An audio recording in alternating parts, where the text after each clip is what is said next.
Гунигт цагаан сар. Миний багын дурсамж.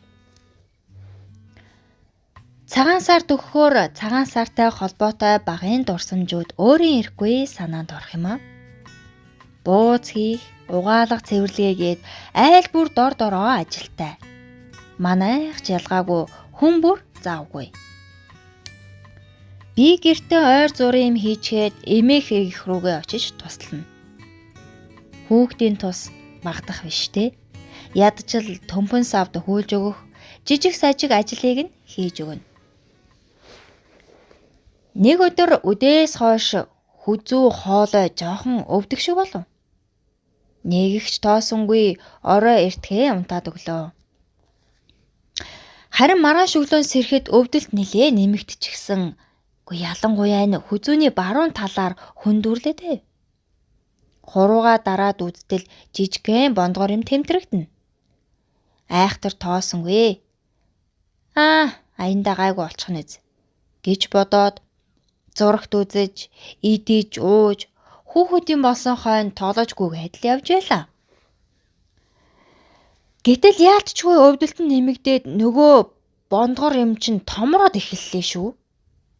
Ээждээ хэллээ. Ээж, хүү яасан болоо минь хүү? Нөгөө булчирхаан чочсон болоо өрмөн гэж хэлв. Багада миний хоолойны булчирхай хаяа цочид томроод хэсэг байж угаад л буцаад гайгүй болчихдаг байсан болохоор нэг их тоосонгүй явж итэл удалгүй хоолойны нөгөө талд нь бас нэг бондгор юм гарч ирээд хоёр талдаа зэрэг хавдаж өвдөөд эхэллээ шүү. Ээжтэй дахиад хэллээ. Тэгсэн ээж маань харангуутаа л дуу адаж, "Гүй наадах чинь булчирхай биш вэ хөө юу вэ айлын эмнэлэгт очие."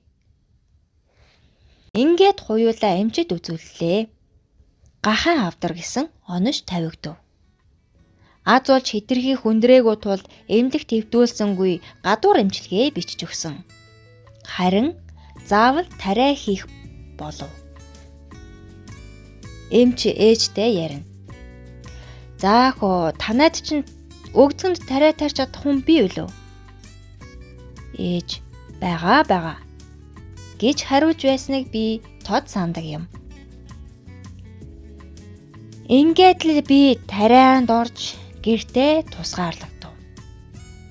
Юу нөгөө цагаан сарын ажил, юу нөгөө эмээд туслах. Ээж маань л орж гарна. Эсвэл надад тариа тарьж өгдөг. Бэрэгч хаяа орж ирж тариагаа тарина. Ингэсээр цагаан сарын шинийн нэгний өглөө боллоо. Хүмүүс золгоцгоож, инээж, хөхрөн, дуртай салаад буузаа идэж байхад би гэдэг амтан хүнтэй ч харьцахгүй, гэртээ ганцаархна. Ойлгохтэй ч идэж ууж чадахгүй, нулимс туслуулан хэвтэж илээ.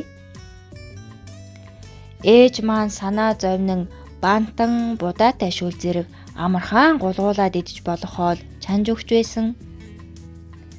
Хоолойны хоёр тал айхтар өвдөж, өвдөлт зовиортэй гэдэг нь. Тариа тарина, дуртай хоолой идэж чадахгүй.